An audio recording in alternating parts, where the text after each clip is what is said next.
과방위원이시니까 그리고 뭐 언론사 출신이시기도 하니까요. 방송통신 관련해서 저희가 좀 꼭 여쭙고 싶은 게 있었습니다. 지난주에 그 대통령실이 이진숙 방통위원장이 휴가를 반려하는 그런 일이 알려졌고 그게 알려진 게 된 계기가 이진숙 방통위원장이 직접 페이스북에 지금 저희가 준비했습니다. 아니 휴가 신청 실행 일주일 전에 하도록 돼 있어서 한 건데 자연재해 기간이라고 해서 반려했다. 너무한 것 아니냐라는 취지로 이렇게 글을 공개적으로 올렸습니다. 이거 일단 이 행동은 어떻게 보십니까? 이 정도 자연재해가 발생했는데 그럼 일주일 뒤에 휴가 가려고 했다는 거잖아요. 공직자 자세가 아니고요. 예. 그리고 저는 이진숙 씨의 저런 행동들, SNS를 활용하고 심지어는 국무회의의 장까지도 본인의 정치를 위해서 활용하고 있는 저런 행태에 저는 언론이 조금 더 관심을 줄여주셨으면 좋겠다. 저는 뉴스 가치가 전혀 없다고 보고요. 저걸 다루는 순간에 이진숙 씨의 의도에 말려드는 그런 측면도 있을 수 있다고 봐요. 물론 예. 이제 알 권리 차원에서 보도하는 거는 이해하고는 있지만 의도적으로 저럴 때는 의도적으로 좀 외면해 주는 것도 방법이 되지 않을까 그렇게 판단해서 저는 뭐 그랬잖아요. 대의에 목숨을 걸었던 자만 자기한테 손가락질을 하라고. 그래서 제가 그 대의를 빵자로 바꾸면 이해가 되겠다.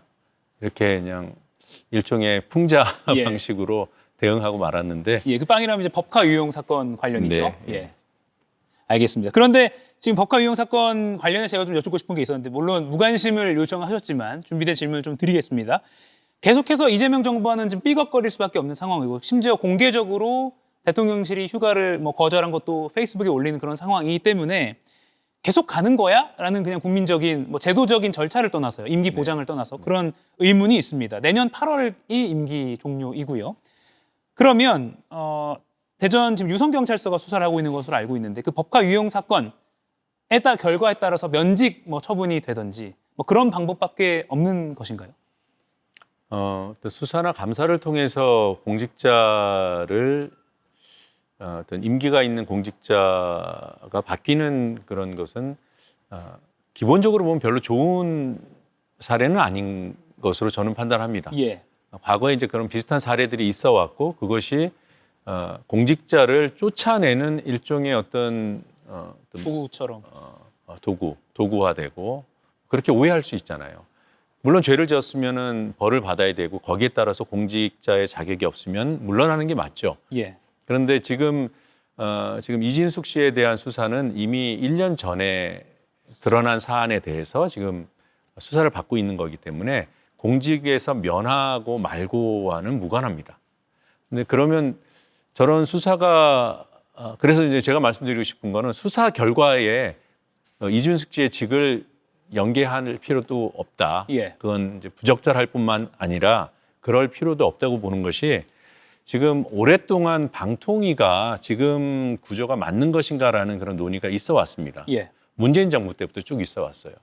근데 윤석열 정권 3년 동안 아무것도 하지 않았습니다. 근데 이번에 새 정부가 출범하면서 방통위라는 조직을 어떻게 개편할 것인가 논의를 하고 있고 제가 알기로는 이제 결론 단계에 이르렀어요. 이게 확정이 되고 그 방안이 실행이 되면 네. 자연스럽게 방통위는 개편이 되는 거기 때문에 기존의 위원이 있든 위원장이 있든 다 바뀌어야 되는 겁니다. 네. 제도로서 바뀌게 됩니다. 지금의 어떻게 보면 부작용이 많은 방통위 그 구조 자체를 운영 구조 자체를 바꾸는 게 더 급선무다. 네, 그게 본질이고 현명한 접근 방식이라고 봅니다. 예.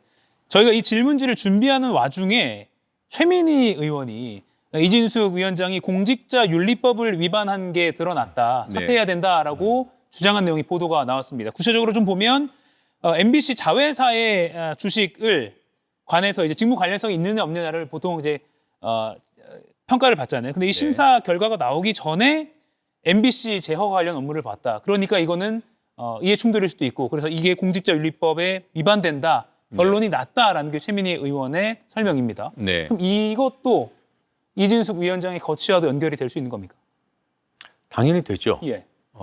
공적인 판단이 나오면 거기에 따라서 조치가 취해지는 게 맞고요. 공직자윤리위원회에서 지금 백지신탁 문제와 관련한 판단을 했고 그거는 이진숙 씨가 직접 요청을 한 거예요. 근데 그 심사가 끝나기 전에 그 백지 신탁 대상이 어떤 주식이냐면 MBC 자회사 주식입니다. IMBC. 네. 그런데 MBC와 관련된 일을 그러면 하면 안 되는 거잖아요. 판단이 나올 때까지는. 근데 판단이 나오기 약 한 달 전에 이미 MBC와 관련된 의사결정을 하는데 참여를 했어요. 예. 그것 때문에 이제 공직 그 윤리를 어겼다라고 이제 보는 거죠. 예. 그걸 공직자윤리위원회라는 공기관에서 공식적으로 판단한 것이 맞다면 그에 합당한 조치가 뒤따르는 게 맞죠. 예. 아직까지는 공직자윤리가 이진숙 위원장에 대해서 어떤 처분 내렸는지는 구체적으로 공개가 안 됐는데 이 부분은 아마 금년간에 조금 네. 밝혀지지 않을까? 그러니까 최민희 위원장이 말씀하신 거기 때문에 저는 사실이라고 판단하고요. 예. 그리고 이진숙 위원장 본인에게도 통보가 됐다고 하니까 그 사실관계를 확인하는 데는 오래 걸리지 않을 것 같습니다. 예. 이가혁 라이브를 시청해 주셔서 고맙습니다. 이가혁 라이브는 평일 오후 5시 TV와 유튜브로 실시간으로도 함께 하실 수 있습니다.